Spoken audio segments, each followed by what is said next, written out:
Hi guys, welcome back to my channel, and if you are new on my channel, then welcome. Before we get into today's video, I just quickly want to show you this. I mean, I don't mean to brag or anything, but I'm pretty sure that this is the coolest hoodie that exists on the planet. It is completely bespoke, and if you're trying to figure out what it means, The Smiths is one of my all-time favorite bands alongside Joy Division, and Wonderful Woman is my favorite song by The Smiths. So there you have it. Anyway, so now that we have got the most important stuff out of the way, today's video is going to be the first part. Yes, you heard it correctly. The first part of my foundation collection video. The reason why I did it in two parts is just because I discovered I have way too many, and the video would have just been ridiculously long. The first part is drugstore / affordable foundations, and the second part will be my high-end and luxury foundations. The way that I'm going to do this video is that I'm going to first give you the general information about the foundation, which has been provided by the brand, and then I will give you my 2 cents, what I think about this foundation, whether I like it, whether I dislike it. Now without further ado, let's jump into the video because I can already sense it's going to be a long one. The first foundation is the LA Girl Pro Coverage HD Longwear Illuminating Foundation. Jesus, it's a mouthful. And I'm in the shade Fair. Prices that you can see on the screen are from the LA Girl website, which is the American price, and the other two are from Beauty Bay. The size of this product is 28 milliliters or 0.95 fluid ounces. The shade range is okay. It's not the best and it's definitely not the worst. They have 15 shades plus the white mixer, which is just a regular white color, and you can add that to adjust the color of all of the or any of the shades. The main shade range is from medium to deep, but there are not that many shades for fair to light skin tones. This is a full coverage product. The finish of this foundation is meant to be luminous, but in my opinion it is incredibly dewy, and that is why I added the dewy AF at the end, because I have normal to dry skin, and even for me this ended up looking extremely dewy by the end of the day. This foundation, in my opinion, is ideal for normal to dry skin types, and the keywords about this foundation are lightweight, long-wearing, paraben-free, added antioxidants, and cruelty-free. Those were the claims about this foundation, and also just a few of my personal opinions in there as well. But now to go fully to what I think about this foundation, my personal experience with this was not the best. I initially did like it. I have a whole video of testing this product out the whole day through. I will link it down below if you haven't seen it. It did end up breaking me out, so that is the reason why I cannot wear this foundation. I still have it because I haven't given it away, but I do intend to maybe give it to my sister. She might get some use out of this. I know that a lot of people do love it and they use it religiously. It is a good alternative for the Makeup Forever Ultra HD foundation. I guess you can tell it from packaging as well. It's definitely a good foundation, and I really like the way it looked on my skin, and it held up very nicely. It is very long lasting, but it just broke me out. It's definitely not a bad one, and for that price point it's a superb deal, so I would still give it, you know, a thumbs up in that sense. Next up is the Catrice HD Liquid Coverage Foundation, and if you guys have been following me for a while, you guys know that this is my holy grail drugstore foundation. I have 2 shades of these, 010 Light Beige and 030 Sand Beige. This is like my summer shade and this is my winter shade. As far as I know, in the US you can only get it online from the Ulta website. The price point is, in the States at least, slightly more expensive, but because this is made in Italy, this is a European brand, it is much more affordable in Europe. The price that you can see on the screen is from the German Catrice online shop. There is no UK price because I couldn't find Catrice anywhere in the UK. The size of this product is a regular 30 ml 1.01 fluid ounces. Now we get to the crappy part. The shade range is ridiculously bad. It is horrible. They only have 4 shades, and those 4 shades range from light to light medium. Hopefully they will improve the shade range. This is a full coverage foundation. It has a matte finish, but this is not a drying matte. I feel like it's a comfortable matte. In my opinion, it is ideal for normal to oily skin just because of the matte finish, but if you are someone from normal to dry skin, I think you could still pull it off as well, because I mean I do. It lasts up to 24 hours, it has ultralight texture, it is cruelty free, and it is also vegan. As I already said, in the beginning while I was introducing these foundations. They are my absolute favorites. I think they are seriously the best when it comes to coverage, when it comes to finish, when it comes to the texture. It really is very, very lightweight, and it is super easy to apply. It feels so comfortable on the skin. The only thing that I do not like is that it has this dropper thing, and it gets kind of messy around the edges and on the rubbery part up here. This is such a minor issue that it really doesn't affect me that much. You get a nice glass bottle. It feels heavy and sturdy. It honestly never fails me to this day. I really, really enjoy using this. Every single time that I know that I need to look my best, I will always reach for this. Next up is another Catrice foundation, and this is actually quite new to my collection. It is the 24-hour Made to Stay makeup. I'm in the shade 005 Ivory Beige. For this particular one, I do not think that it is available anywhere outside of Europe. Again, hopefully they will expand. Anyway, this price again is from the German online shop. The size of this, again, 30 ml. The shade range, same thing, 4 shades, range from light to light medium. When it comes to coverage, this one is definitely more on the kind of everyday wearable side because this is medium to full coverage. You can definitely build it up to a full, but if you just apply like one layer, then you have a solid medium. And the finish of this is not as matte as the previous one was. This is more like a semi-matte or velvety kind of finish. For that reason, I personally think that this would be ideal for normal to dry skin. This is a waterproof foundation. It lasts up to 24 hours, has added antioxidants, and again, it is cruelty-free and vegan. I forgot to mention about the longevity of the previous one. It says it lasts up to 24 hours, and so does this one. I mean, I haven't worn it 24 hours straight, but I do know that it lasts an unholy amount of time on my face. This doesn't last as long on my face as the HD liquid coverage one does. I feel like the other one just kind of grabs and kind of really sinks into my skin. Besides the slight differences, I do think this is a very good foundation as well, and I'm actually wearing this mixed in with the HD liquid coverage foundation on my face right now. It's just slightly more hydrating on the skin for someone like me who has normal to dry skin. You know, I love them both. Now, next up we have the Maybelline Fit Me Luminous and Smooth foundations. And again, I have 2 shades because, well, one is too light and one is too dark for me. I believe that the Fit Me Luminous and Smooth is called Dewy and Smooth in the States. I think it's the same product. It just has a slight name difference and that's it. Again, I could not find this product in the UK, so I've only added the American and the European prices. For the American price, this is from the Maybelline website. The European price, this is from like a Finnish online website. As for the size, again, this is a regular one. It has 16 shades. There is a good range of fair to medium. There are not so many shades for medium to deep skin tones, so they could definitely improve on that. This foundation has medium coverage and the finish is naturally luminous or dewy. At least that's what Maybelline says about this foundation, but in my humble opinion, this is extremely dewy, almost too dewy for my liking, so I always have to mix it in with something else. This foundation is targeted towards normal to dry skin types, but I think it's more suitable for dry to very dry skin. It has SPF 18.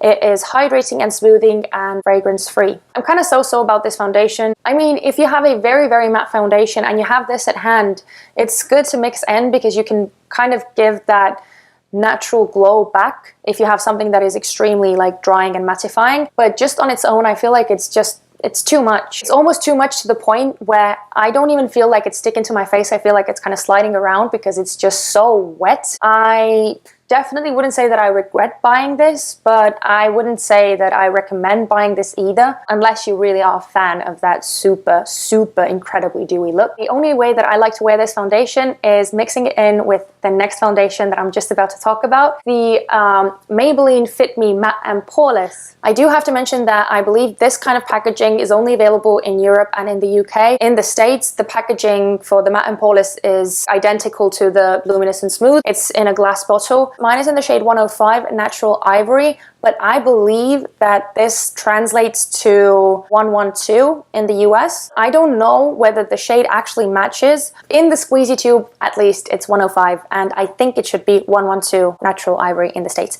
Anyway, the first one is taken from the Maybelline website in the States. The UK price is from Superdrug. The last one is the cheapest online price that I could find in Estonia, but it does cost more in the store. The size of this is, again, regular. The shade range is very impressive.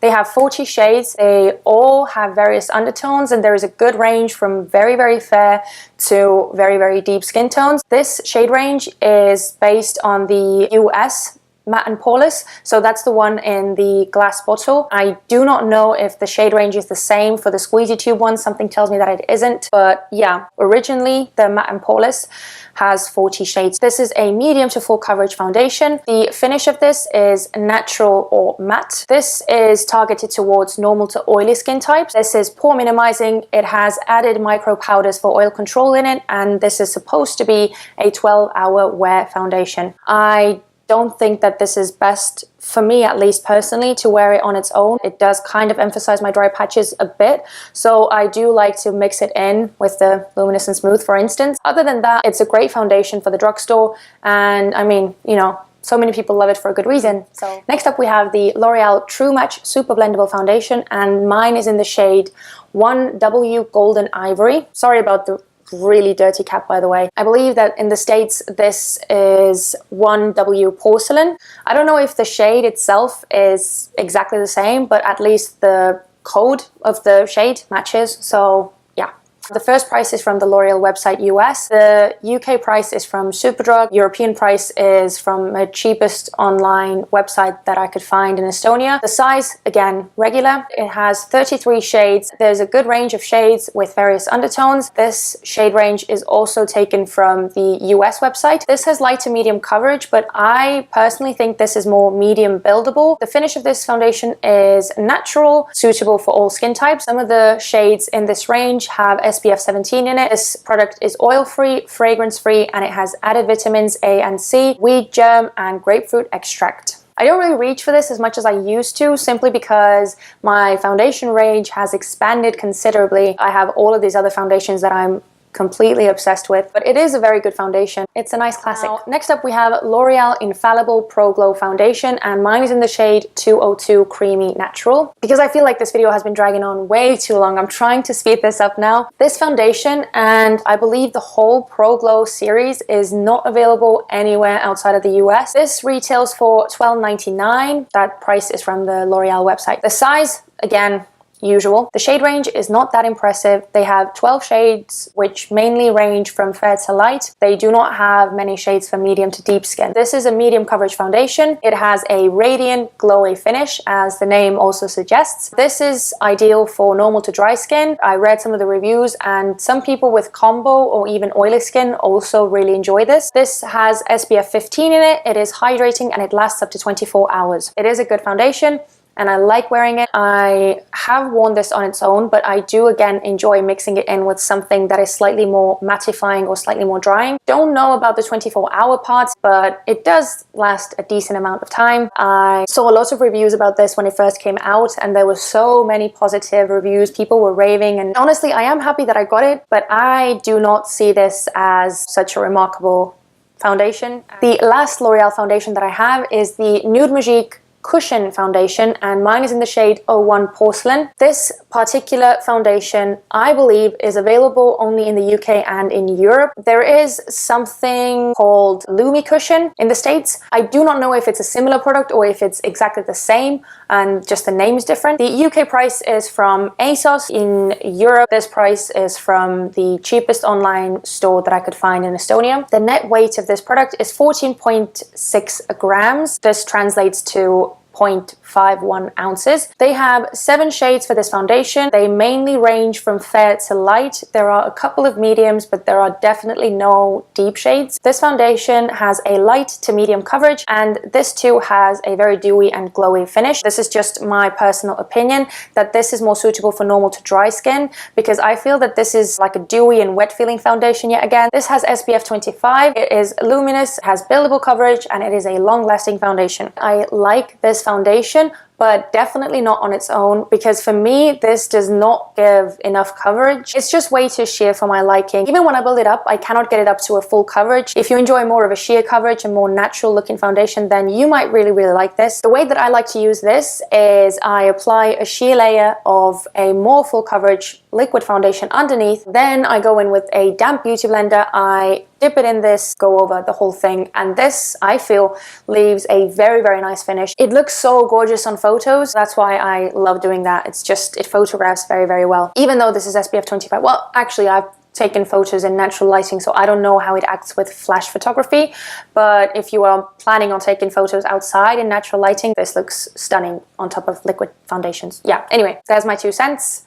I'll leave it up to you to decide whether you think it's worth it. We only have 2 more to go. The next one is the Wet n Wild Photo Focus Foundation, and mine is in the shade Golden Beige. I couldn't find it in the UK yet again. As far as I know, it's not available there. The American price is from the Wet n Wild website. European price is just from memory. I don't recall how much it was exactly in the store when I bought it in Estonia, but that's roughly the price range that it was in. Again, regular size. The shade range is not bad whatsoever, especially for such an affordable foundation. They have 20 shades in their range. These range from light to deep, but they do have only a few fair and only a few very deep shades. Coverage is medium to full. It has a natural, almost like a velvety or semi-matte kind of finish. Again, there are no specifications, so in my opinion, this is suitable for all skin types. It has light adjusting complex, is cruelty-free, and it is vegan. They have tested it under 7 light conditions, so it is meant to look flawless with flash as well. This again is kind of a recent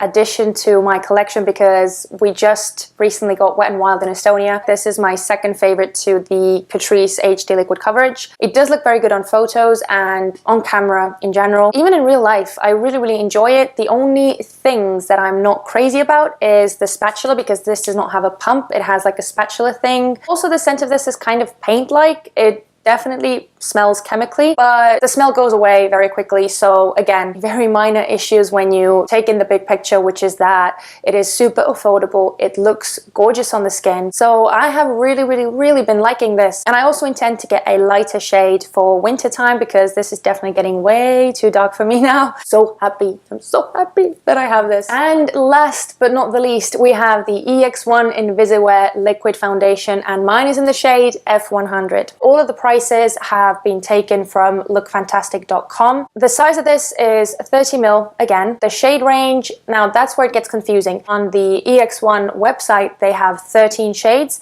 and on lookfantastic.com, they have 14 shades, and the 14th shade is the one that I have, which is F100. I don't know if they have discontinued the F100. Shade range has completely changed.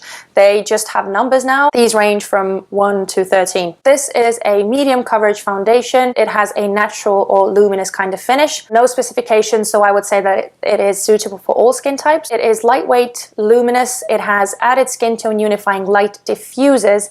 It is oil-free, fragrance-free, and apparently cruelty-free. Now, the reason why I say apparently is because it does not say anywhere on EX1's website, it doesn't say anywhere on the bottle that it is cruelty-free, but on a Facebook post, they answered someone's question and they said that they are completely cruelty-free. I enjoy the formula on this and everything. I'm trying to use it up, but I do not think I would repurchase this. Those are all of the foundations that I own, which are either drugstore or affordable. I truly hope that this foundation review video was helpful to you guys. Press that subscribe button, join the family. Also, if you like this video, please don't forget to give it a thumbs up. Thank you so much for watching, and hopefully I will see you in part 2. Bye!